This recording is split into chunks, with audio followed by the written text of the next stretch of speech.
जानते हैं एक ऐसा व्यक्ति जिसके एक बयान से पूरी दुनिया का शेयर मार्केट तक हिल जाता था और जिसके एक फैसले से मध्य पूर्व में युद्ध भड़क सकता था, जिसके एक इशारे पर लाखों लोगों की किस्मत बदल सकती थी। वो कोई राजा नहीं था, ना ही कोई राष्ट्रपति। वो था अली खamenei, ईरान का सर्वोच्च नेता। 40 साल से ज़्यादा समय तक सत्ता पर कब्जा, दुनिया के सबसे ताकतवर और विवादित धार्मिक राजनीतिक नेताओं में से एक। लेकिन सवाल यह है, कैसे एक साधारण मौलवी का बेटा ईरान की सबसे ऊंची कुर्सी तक पहुंचा? कैसे उसने पूरे देश की सेना, न्यायपालिका और विदेश नीति पर नियंत्रण कर लिया? और क्यों उसका नाम आते ही अमेरिका, इजराइल और पूरे मध्य पूर्व में तनाव बढ़ जाता था? आज हम खोलेंगे उस शख्स की कहानी जिसने ईरान की दिशा ही नहीं बल्कि पूरी दुनिया की राजनीति को प्रभावित किया था। अली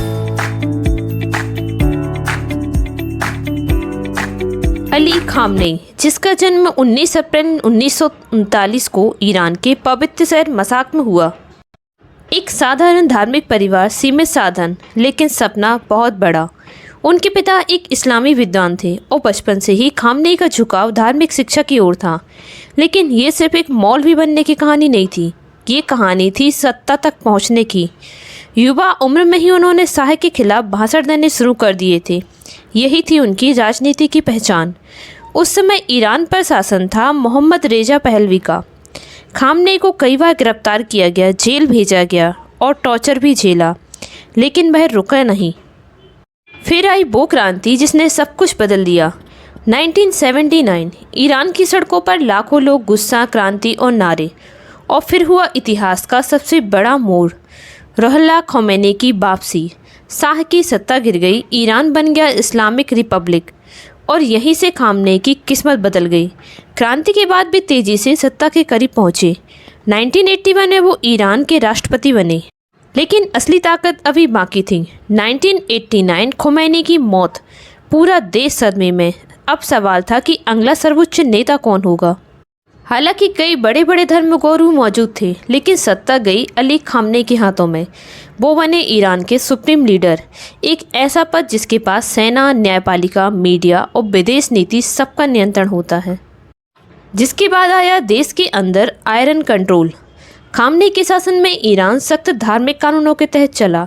2009 चुनाव के बाद लाखों लोग सड़क पर उतरे। इसे कहा गया green movement. 2022 women life freedom आंदोलन, लेकिन हर बार विरोध को दबा दिया गया। आलोचकों का कहना है अभिव्यक्ति की स्वतंत्रता सीमित की गई, मीडिया पर भी नियंत्रण रखा गया खamenei द्वारा, और समर्थकों का कहना है उन्होंने देश को स्थिर रखा।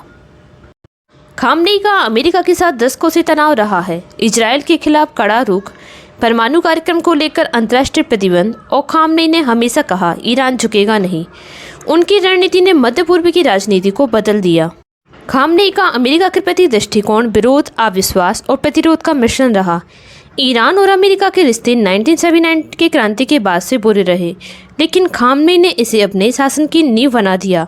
उनका मानना था कि अमेरिका ईरान को दबाना चाहता है, न केवल कूटनीतिक स्तर पर बल्कि आर्थिक रूप से भी, ताकि ईरान की शक्ति सीमित हो जाए। और यही वजह रही है कि उन्होंने कई मौक़ों पर सीधे बातचीत को खारिज किया और कहा कि अगर बातचीत हो भी तो वह अपमानजनक शर्तों के बिना होनी चाहिए। परमाणु कार्यक्रम ईरान अमेरिका संबंधों का सबसे बड़ा केंद्र बिंदु रहा। 2015 के समझौते में अमेरिका पहले शामिल हुआ, लेकिन बाद में 2018 में उससे हट गया। इसका असर ईरान के परमाणु कार्यक्रम पर गहरा पड़ा। खamenei ने कई बार इस्लामिक गणराज्य के अधिकारों से बात की, कहा कि ईरान निरस्त्रीकरण जैसा कोई कदम नहीं उठाएगा जब तक वह अपनी सुरक्षा की गारंटी नहीं पाता। अमेरिका की मांगों को उन्होंने कई बार अपमानजनक कहा है। बताया जाता है 1981 में खamenei पर एक जानलेवा हमला हुआ था। खamenei एक न्यूज़ कॉन्फ्रेंस को संबोधित कर रहे थे कि तभी उनके नज़दीक रखे एक टेप रिकॉर्डर में ब्लास्ट हुआ। इस विस्फोट में खamenei का दायां हाथ पैरालाइज हो गया और एक कान के सुनने की क्षमता भी प्रभावित हुई। इस हमले का आरोप मुजाहिदीन ए खल्ब MEK पर लगाया गया था, जो उस समय इस्लामी शासन के खिलाफ सक्रिय थे। खamenei अपनी चोट से उभर ही रहे थे कि उन्हें ईरान का अगला राष्ट्रपति चुन लिया गया। 1981 से अगले 7 साल और 311 दिनों तक वे देश के राष्ट्रपति पद पर रहे।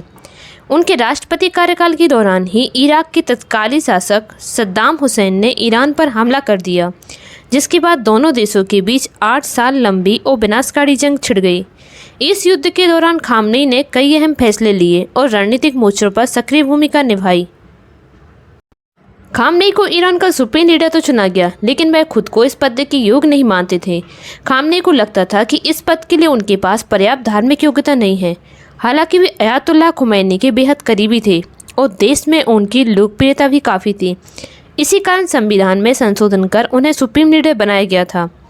सुप्रीम लीडर बनने के बाद खामनेई ने स्वयं को मजबूत करने और अपने इर्द गिर्द भरोसेमंद लोगों को तैनात करने की दिशा में काम करना शुरू किया।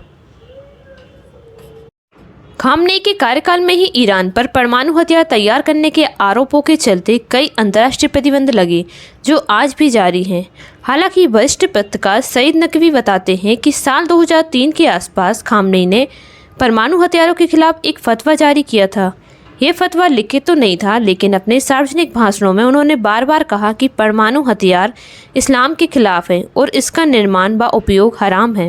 1953 में अमेरिकी खुफिया एजेंसी CIA और ब्रिटेन की मदद से ईरान में हुआ तख्तापलट।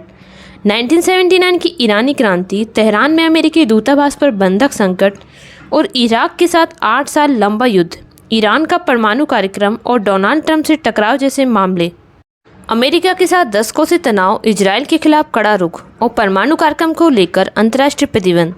खामनेई ने हमेशा कहा, ईरान झुकेगा नहीं। कुछ लोग खामनेई को इस्लामी पहचान के रक्षक मानते थे और वह दूसरों के लिए एक सख्त शासक था। लेकिन एक बात तय है, उनका प्रभाव सिर्फ ईरान तक सीमित नहीं था। उनके फैसलों से वैश्विक राजनीति को प्रभावित भी किया जा सकता था। एक साधारण परिवार से निकला हुआ लड़का जेल से गुजरा, राष्ट्रपति बना और फिर बना ईरान का सबसे ताकतवर व्यक्ति।